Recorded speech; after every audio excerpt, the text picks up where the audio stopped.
हमारे YouTube channel एकता समाचार को सब्सक्राइब कीजिए, शेयर कीजिए, बेल के बटन को दबाएं और हमारी नई नई खबरें देखें। धन्यवाद। मैं 90+ अंक लाने वाले विद्यार्थियों एवं अभिभावकों के सम्मान समारोह कार्यक्रम में उपस्थित परम श्रद्धेय चेयरमैन सर डायला जी, हमारे ट्रस्ट मंडल के अध्यक्ष श्रद्धेय एमजे भाई, ट्रस्ट मंडल के मैनेजिंग डायरेक्टर श्रद्धेय गोपाल जी, ट्रस्टी श्रद्धेय रविशंकर जी, ट्रस्टी गणेश जी, हमारे मैनेजमेंट के सदस्य श्रद्धेय डायला जी, ट्रस्टी हमारे दिनेश जी, हमारे मैनेजमेंट के सदस्य भगवान भाई और आरबीएस के प्रिंसिपल सम्माननीय मिश्रा जी और हमारे सोशल मीडिया से और सम्माननीय राजू भाई कर्तनवाला, आरबीएससी के समस्त सम्माननीय शिक्षक बंधु बहनों,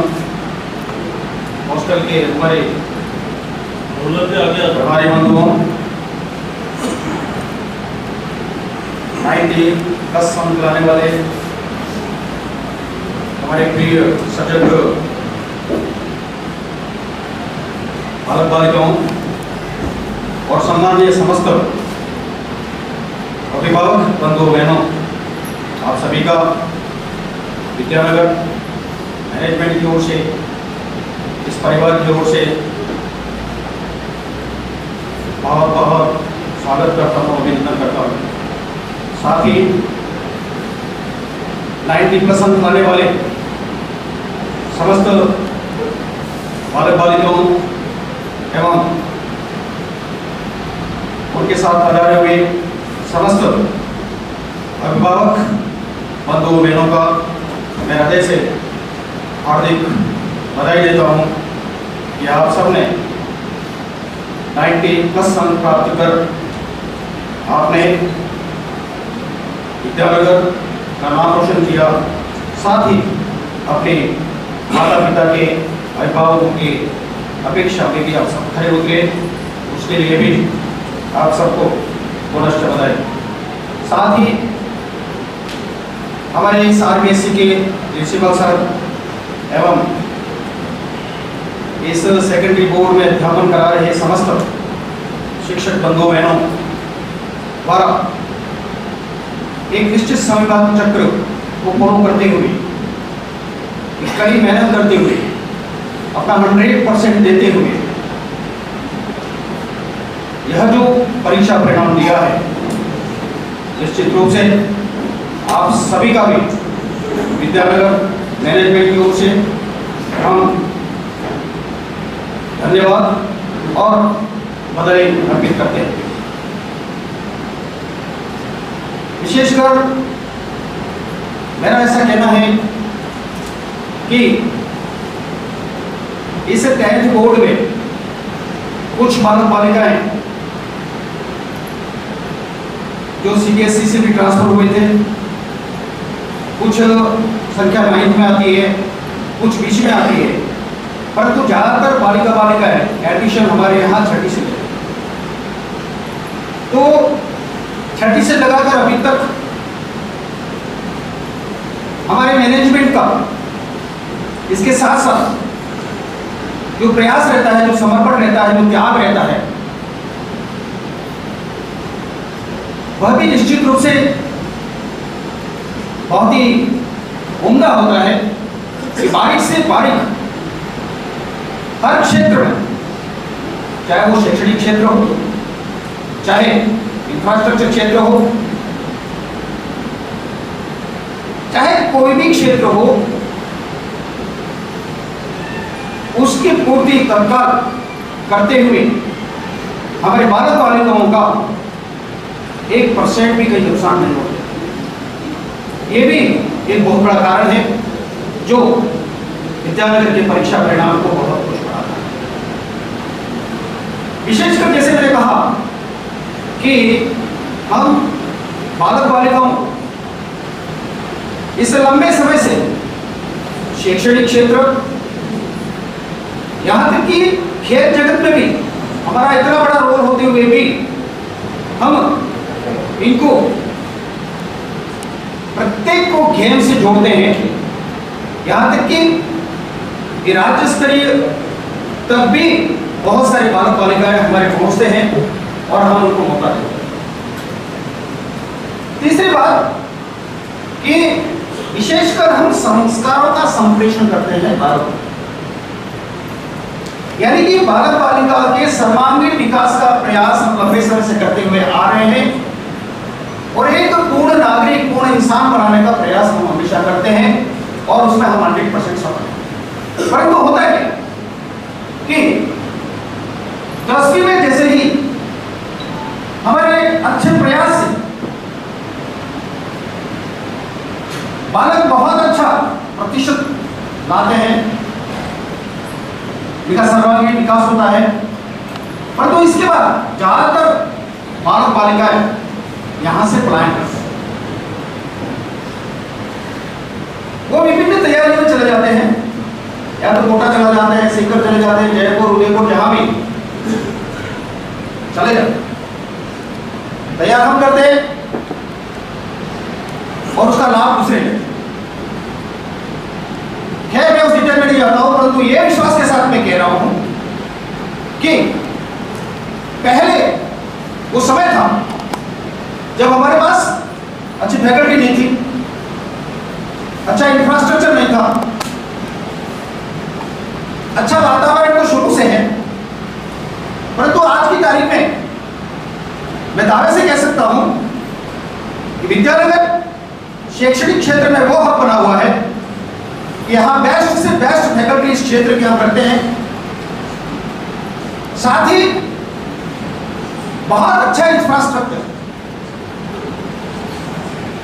जो करीब करीब हमारे हर रूम में डिजिटल बोर्ड मिलेंगे, साथ ही एक एनवायरमेंट वर्तमान की जरूरत है कि यहाँ का वातावरण इतना प्रदूषित और गंदा हो गया है, इतना जहरीला हो गया है कि हम अगर हमारे बालक बालिकाओं को बाहर भेजते हैं और अगर हम अलर्ट नहीं रहे, उनसे संपर्क में नहीं रहे, तो कभी भी पटरी से उतर सकता है। आज की घटनाएं हम देख रहे हैं और मैं विश्वास के साथ कहता हूं कि जो वहां मिल रहा है उससे हम बेहतर देने का प्रयास करेंगे। हम चेयरमैन सर के नेतृत्व में अभी नागपुर गए थे NDS नेशनल डिफेंस सर्विस के बारे में, उसके साथ साथ उन्होंने कहा था कि नीट और JEE इसके साथ ही वो कोर्स होगा और उसके लिए आपको सबसे ज्यादा मेहनत करने की जरूरत है, फोकस करने की जरूरत है 11th के कोर्स, और 11th के कोर्स को हम नॉर्मल समझते हैं और 11th का कोर्स अच्छी तरह से जो फोकस्ड होके एकाग्र होके करता है, वो चाहे नीट हो,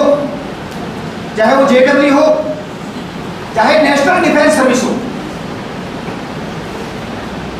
निश्चित रूप से उसका सिलेक्शन होता है। बशर्त वो बालक बालिका को जुनून होना चाहिए, तड़प होनी चाहिए कुछ करने की। तो सिलेबस में एक ही होता है, चाहे वहां जाओ यहाँ जाओ, तो अंतर नहीं है, परंतु वातावरण जो मिलना चाहिए वो आजकल बहुत मुश्किल है। और अगर हम जाके देखते हैं कोचिंग सेंटरों में तो किस तरह की भीड़ होती है, दुकानें होती है, कल्पना नहीं कर सकते। हमारे यहाँ क्लास 12th में पढ़ते हुए JEE में भी सेलेक्ट हुए हैं,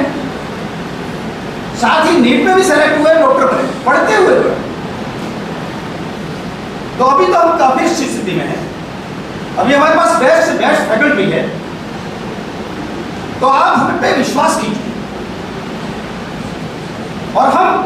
विश्वास के साथ कह रहे हैं कि आप जहां भी भेजेंगे उससे हम बेटर देने का प्रयास करेंगे। ये मैं हमारे मैनेजमेंट और हमारे चेयरमैन के सर के विश्वास पर मैं दावे से कह सकता हूं।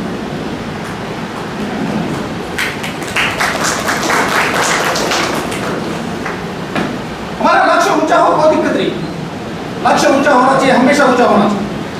लक्ष्य बड़ा होगा तभी हम कुछ चिंतन करना शुरू करेंगे, परंतु लक्ष्य के पीछे होता क्या है कि हम अति महत्वाकांक्षी होते हैं। यानी कि जो हमारा रास्ता होता है लक्ष्य तक पहुंचने का, उस रास्ते से हमारा लक्ष्य बड़ा होता है। छोटे या बड़े किसी भी तरह के गलत कार्य करने पड़े, आजकल हम देख रहे हैं हमारे विभिन्न जो परीक्षाएं हो रही है या हुई है, कितना करप्शन रास्ता कर रहे हैं। तो हमारा रास्ता बड़ा होना चाहिए बनिस्बत लक्ष्य से। जैसे आकांक्षा की बात करते हैं तो आकांक्षा में क्या होता है कि जैसे आप जिस क्षेत्र में भी आगे बढ़ना चाहते हैं,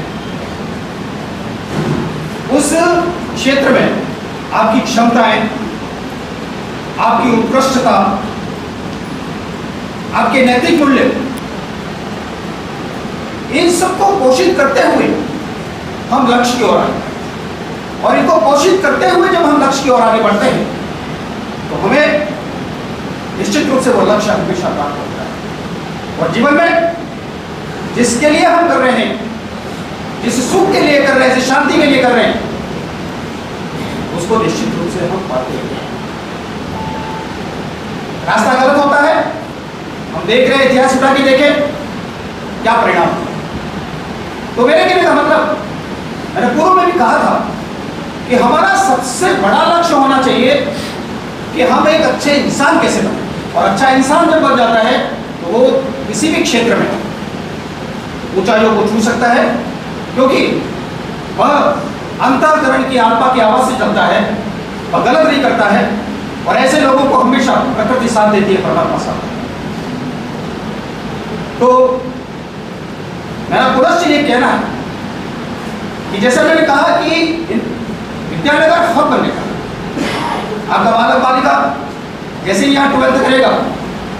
हमारे यहाँ महाविद्यालय है, वो BA, BSc, BCom के साथ RS फाउंडेशन का कोर्स भी कर सकता है, और उसमें हम बहुत अच्छी स्थिति में। RS फाउंडेशन का कोर्स हमने लास्ट ईयर से शुरू किया है,